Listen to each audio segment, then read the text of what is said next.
I take nothing personal from it. I take solace in the fact that I've always consistently held the view that whether one is supportive of a government, of politics, of ideology, you cannot walk away from the responsibility of holding those we elect accountable.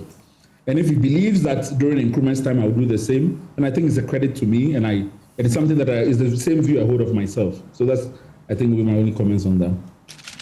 Yeah, but you were livid about the comments about Nkrumah, and you spent time responding to them on social media.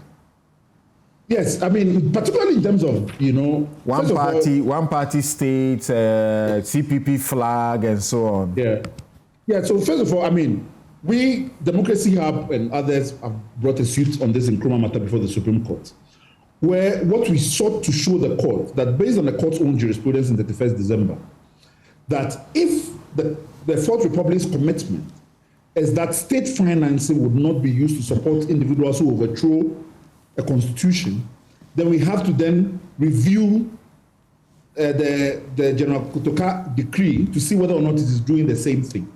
And we put it fairly in we do a lot of historical work to describe the circumstances of the 60 Constitution 64 Amendment and Kotoka's eventual overthrow. But this is what I would say generally, because it's an issue that requires longer conversation. Right. Nkrumah is accused of three main things. One, that the removal of judges. Two, the one-party state, or the disbanding of political parties. Right. And three, the PDA.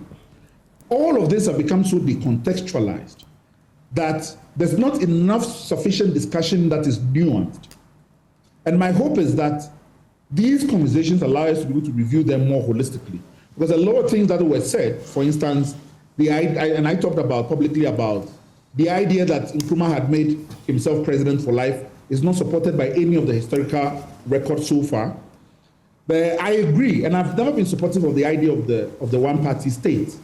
But the one-party state came upon from these ideas that were rife in those early independent years across Africa of trying to mimic what was happening in China. China continues to have that model and has seen economic miracle from that. We have made a deliberate choice otherwise.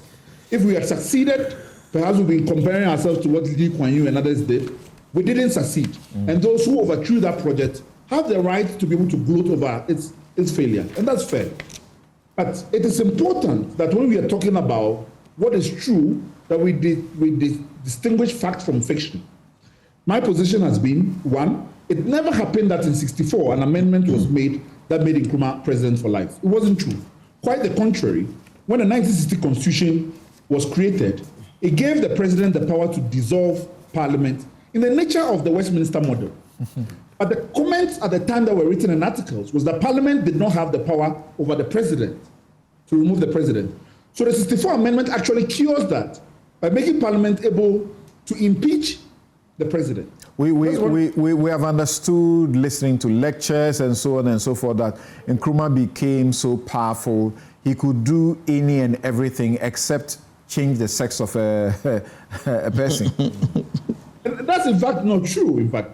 One of the things that happened, in 1956 is when we had the parliamentary elections. And that parliament's term was supposed to last for 4 years. Then the 57 Independent Act came, and we became a new republic.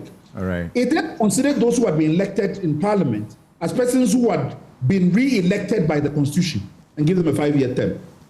By 1960, when we were coming there, it was decided by the members of parliament who constituted the Constituent Assembly that only Nkrumah, who was seeking to be president, would be voted upon by the people of Ghana. All of them gave themselves the assurance that they would not go for election. All right. So the consequential amendment was that they, the parliamentarians, were not re-elected, but Nkrumah had to face the election. All right. Now, again, it is not a wholesale saying that there's no questions to be, or Nkrumah's record should not be reviewed. But I think that the discussions around, particularly the PDA, and it is important because a lot of things are lost to our archives that we don't know. Nobody can say. I'm sorry, but this all time will allow us.